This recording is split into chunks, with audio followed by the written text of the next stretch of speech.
Dar detergenți aveți? Și-ți cumpăr detergenți?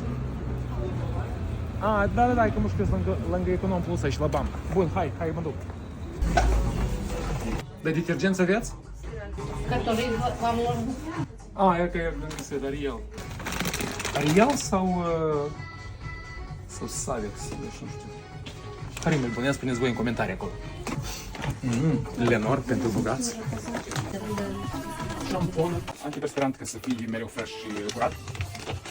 Toate produsele posibile pentru copii și imposibile. Pufis, slip, șervețele de tot felul, hârtie pentru bucătărie. Foarte curând este perioada frigărului și aveți nevoie de farfurii de unică folosință. Ce mai este aici? Articole pentru baie de tot felul. Produse de tot soiul pentru bucătărie, diferite organizere pentru bucătărie, la fel. O gamă largă de jucării, că nu vreau să fiu camionist, vreau să fiu polițist. În copilărie am vrut să fiu polițist, dar am ajuns să fiu influencer. Mai departe. Caiete pentru școală, pixuri de tot felul, markere. Ce-ți mai iau? Niște colțuni.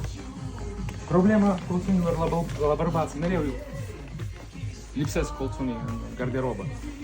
Dar oare Hugo Boss sau Calvin Klein?